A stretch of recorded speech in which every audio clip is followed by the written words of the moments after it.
मृत्यु के बाद वैतरणी नदी में आत्माओं के साथ क्या होता है, जाने। मृत्यु के बाद आत्मा यमलोक कैसे पहुंचती है, इसका पूरा विवरण गरुड़ पुराण में मिलता है, जिसके अनुसार व्यक्ति की मृत्यु के पश्चात उसे वैतरणी नदी से होकर गुजरना पड़ता है। सृष्टि में जन्म लेने वाले प्रत्येक मनुष्य की मृत्यु निश्चित होती है।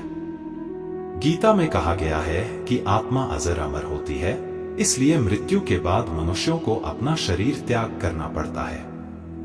मृत्यु के बाद आत्मा यमलोक कैसे पहुंचती है, इसका पूरा विवरण गरुड़ पुराण में मिलता है।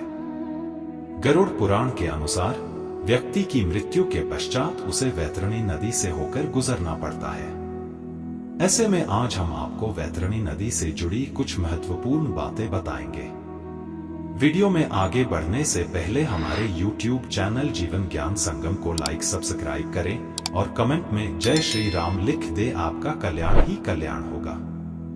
वैतरणी नदी का रहस्य पंडित इंद्रमणि घनश्याल बताते हैं कि व्यक्ति की मृत्यु के पश्चात यम के दूत आत्मा को वैतरणी नदी से लेकर जाते हैं। गरुड़ पुराण के प्रेतखंड के अनुसार वैतरणी नदी का स्वरूप आत्मा पर निर्भर करता है। अगर कोई पुण्य आत्मा वैतरणी नदी को पार कर रही है तो उसको किसी भी कष्ट का सामना नहीं करना पड़ता। इसके विपरीत अगर कोई पापी आत्मा वैतरणी नदी को पार करती है तो उसे अनेक कष्टों भोगने पड़ते हैं। बुरी आत्माओं को भोगना पड़ता है कष्ट। गरुड़ पुराण के अनुसार दुष्ट आत्माओं के लिए वैतरणी नदी का स्वरूप हर क्षण बदलता रहता है। बुरी आत्माओं को वैतरणी नदी का भयंकर रूप सहना पड़ता है।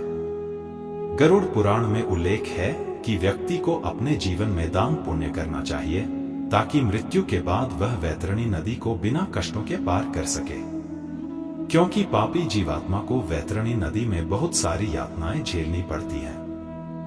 गरुड़ पुराण के अनुसार वैतरणी नदी में बहुत सारे खतरनाक जीव रहते हैं जो पापी जीव आत्माओं को सताते हैं।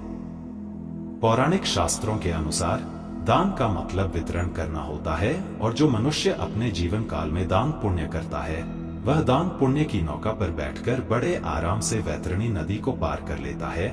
इसलिए अपने जीवन काल में दान पुण्य अवश्य करें। आज के लिए बस इतना ही, मिलते हैं न्यू वीडियो पर। जय हिंद, जय भारत।